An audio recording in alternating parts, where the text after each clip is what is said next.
Welcome back to the channel. We are here once again with my 1997 Chevrolet Blazer, which is a complete pile of garbage. And if you would like to go get caught up and see just how bad this thing is, there's a playlist for it. I'll link it right up there and down in the description for you.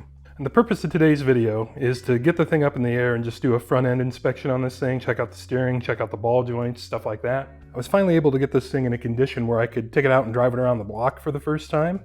And there's definitely something wrong with the steering. Somebody has been into it before. I can see all the ball joints are replacement ball joints. And on GM stuff, probably back into the 40s and probably to this very day, they rivet the ball joints into the control arms. And when you go to replace them, the replacements come with bolts and nuts. And these are all nutted and bolted. So I know someone has been in here before. Also, the steering wheel is about 20 degrees off from being straight.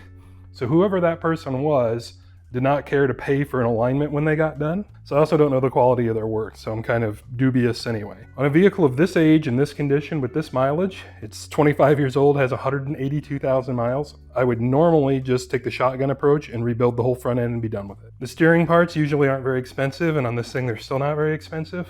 But I really don't know what I have here. It could be that just like one ball joint is really, really bad, so maybe I just need to rebuild a side.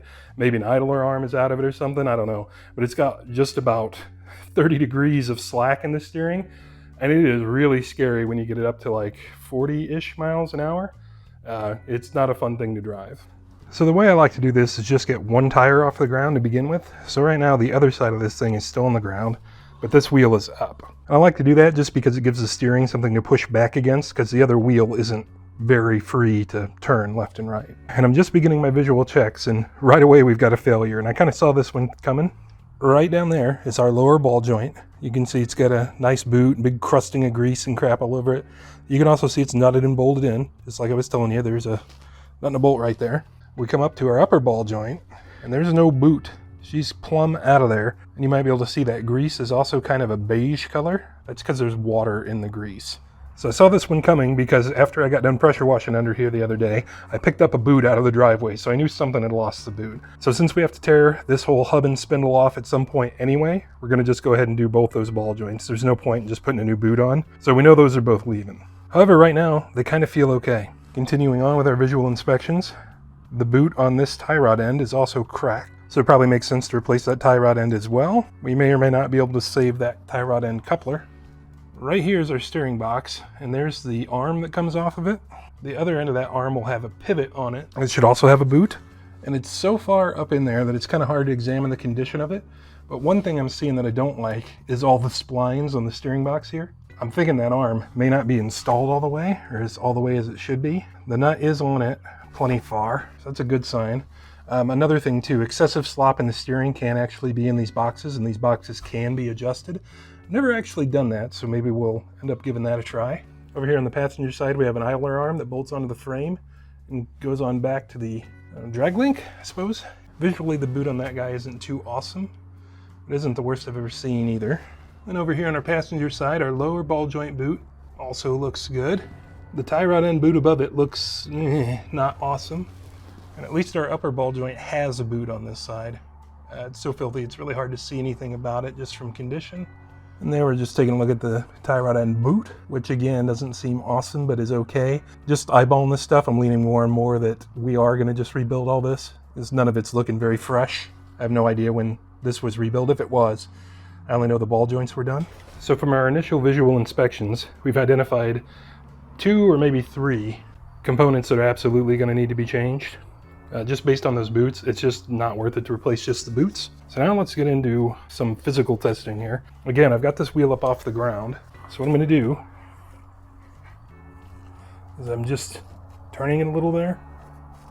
And that's not an excessive amount of play. That would be in the direction of the steering. Ball joints, you do the same thing, just kind of up and down, top and bottom. Same deal, not really feeling a lot. See if I can get a small pry bar under here and just kind of wiggle jiggle. Just to show you what I'm doing here. I'm also being very careful to, try not to puncture my tire. Just got that in there, and I'm just pushing just a little bit. And when I do that, I can definitely feel something clicking up and down. Really, it doesn't take a whole lot, and I can feel it. So that's not good, but it certainly isn't bad. It's not representative of a feel going down the road and doing this and having no steering feedback.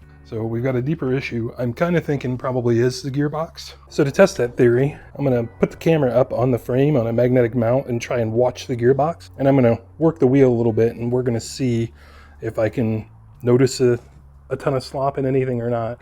Because nothing out here really feels that bad. Alrighty, so we should have steering box cam now.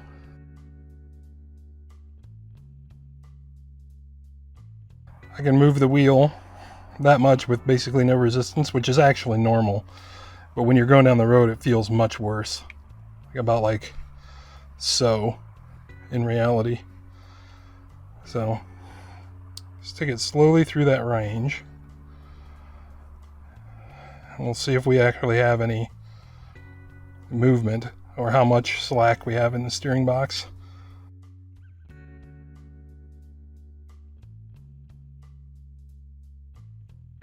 So basically there to there, it isn't doing much of anything.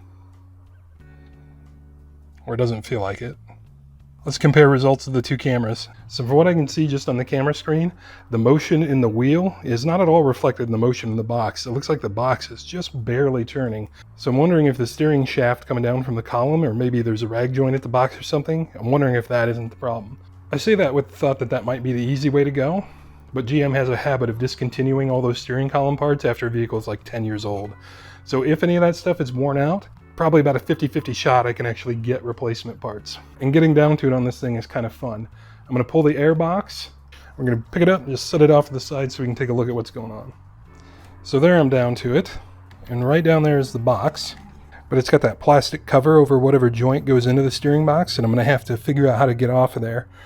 And it looks like it's got a C shape that kind of snaps over that line. So I'm going to guess I need to twist it off of there somehow. Hopefully I can just turn it 10 degrees or so and it pops off there and I can scooch it on up that shaft. Let's find out. So that is what was up. And actually this whole thing just clamshells open. But I found I needed to like rotate it out, then get it open and jimmy it on out of there. And right down there is the rag joint that I expected to be in there, and it is. But this actually looks to be in pretty good condition.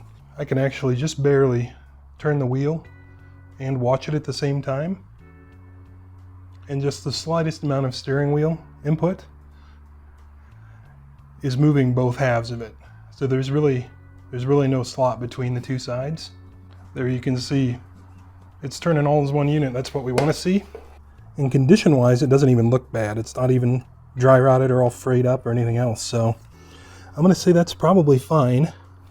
If it comes to it, I believe that is our adjustment screw on top of the steering gearbox. So it's not impossible to get to at least, which is good.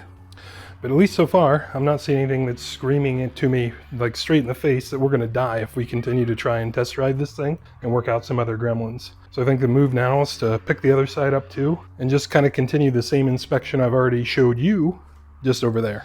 Alrighty, so I've got both sides up now. We're back at the driver's side, and I'm going to try and show you guys something I thought I saw before, but I wasn't sure about. Now I am definitely sure. It's going to be hard to show on camera. The driver's side wheel, I think it's fine. I think this geometry is pretty much okay. I'm going to do my best to sort of pan you into the truck and then kind of back out. You can see there's a little bit of angle on it. That's because this is a double wishbone suspension. So it's got an upper and lower A-arm. As it moves through that travel, the camber is going to change. So that's to be expected. Over here on the passenger side, we have the same condition, but I believe it to be much worse. I think you can even probably see it tilting over. And looking around a little bit more, I'd noticed the upper ball joint on this side is also missing its boot, and it's like rusty colored grease in there. You know, just kind of try and pan you back in the way I did the other side.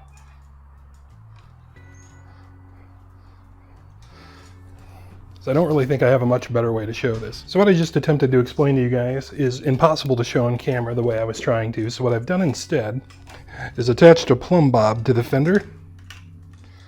And I'm going to actually measure it top and bottom. And they're not supposed to be the same, but they should be the same side to side. That's like 48 millimeters at the bottom. And at the top, it's like 62. Let's check the other side. Oh yeah, as soon as I hung my string, I could tell this was real screwed up. On the driver's side, we're at 48. Passenger side's like 28. And then at the top, it's like right on 60. So something's up where we're pushing the bottom of that way out, or the top of it way in, or something. So we may have a control arm bushing issue. I suspect it's probably just a ball joint issue. but I won't really know until I get that wheel off and take a good look. So I've tried to come up with an illustration to show this a little bit better, and the best I can do is mime hands. So what we've got going on is, in a perfect world, each wheel should be pretty much straight. Actually, they should be just kicked in a little bit and towed in just a touch. What we have going on here is we've got this guy doing this. Well, what happens when we turn is this geometry folds in on itself, so we actually end up with a different steering radius than we have on the other side. And that also gets into things like your Ackerman angle, which I'm not the guy to teach that class, but what basically that is the relationship between how the front wheels turn with each other and with the rear wheels. But since this geometry is screwed up, it's just pushing everything around. It's making it feel looser than it is because it's just so unstable. That issue, combined with the rear suspension about ready to fall out of the thing, and all 4 shocks being screwed, plus just a little bit of slack I managed to find in the tie rod ends, nothing real bad, is probably the biggest reason why this thing feels like it wants to kill me as I'm driving. So now let's figure out what's going on down there. So it ended up being kind of fun to find this. Actually, I have this corner of it on the jack, so there's no weight on this upper control arm. I get my pry bar in here and I pry against the two. Yes, you can see the flex of the arm, but what may be less obvious is the movement of the knuckle up and down. So pay attention to that. It should not do that. This is a long way from the worst ball joint I've ever seen. I'm hesitant to believe this is our whole problem, but I can pretty easily believe maybe this isn't ideally spaced up. Maybe we have enough, in fact, I'm sure we do have enough wear in our bushings that this is part of the problem, but whatever. This ball joint's going to get replaced, so that means we're doing ball joints on both sides. Since I'm here, I'll probably just do tie rod ends too, and just more or less be done with the steering on this thing and not have to worry about it. So basically we're going to end up right where we started, which is whenever I get a vehicle this old in this condition with these miles, just rebuild all the steering.